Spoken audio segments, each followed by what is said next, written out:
Intro deep in the woods of Maine, way off the highways and far from any town, there's a lake people don't talk about out loud.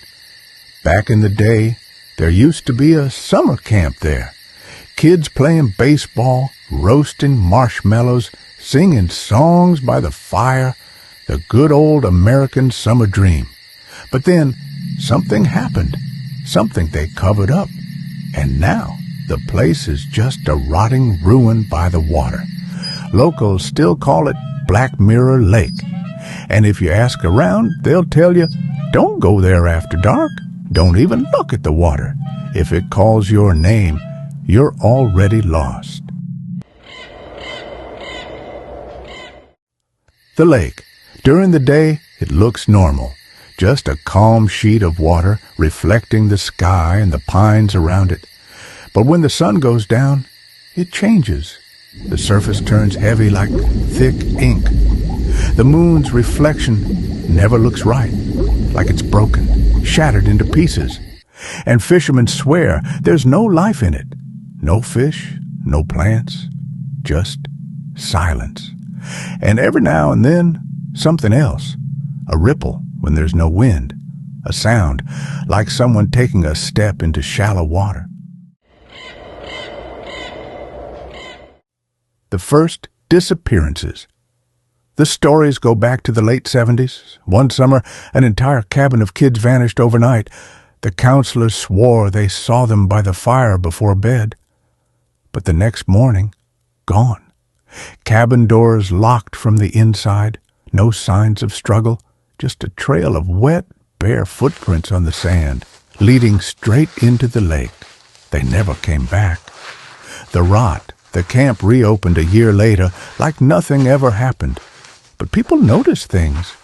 Every morning the pier was soaked as if someone had been standing there all night. Inside the cabins, kids complained about water dripping under their beds. Some of them said they heard whispers in the dark, voices calling their names, sweet and quiet, like a friend asking them outside. Counselors tried to explain it away. Nightmares, imagination, but there was a smell, the smell of rot, of something dead, drifting up from the lake. The night of 94, the final straw came in August 1994. One counselor claimed he woke up around 3 a.m. and heard screams. He ran outside and froze.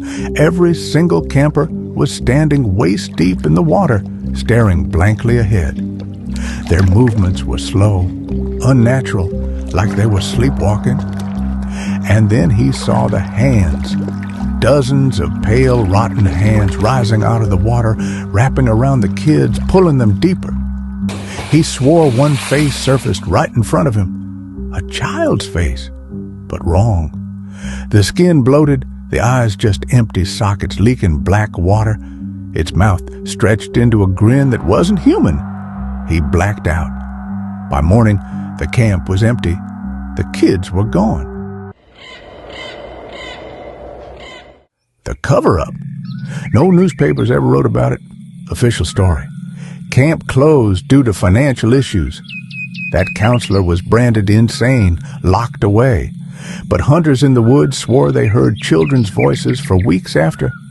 Laughter, splashing, the sound of someone whispering their names from deep in the trees. After the camp rotted into the ground, but the lake stayed.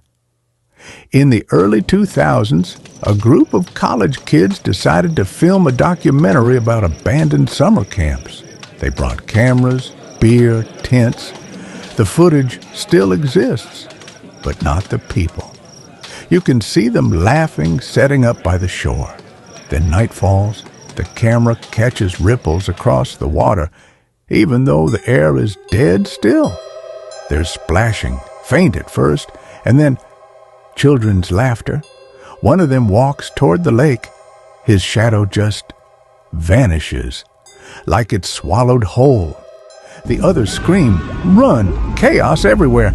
The final frame is just the reflection on the water. And there are faces in it, hundreds of faces, some rotting, some twisted, all smiling. The tape never got released. Cops shut it down. But a few people who saw it still swear it's real. The end. Now the forest has swallowed most of the camp. The cabins collapsed. The pier's just a pile of rotting wood. But the lake is still there. And if you ever find yourself in those woods at night, you might hear it. The splash of water where there shouldn't be any. A voice calling you, soft, familiar, saying your name.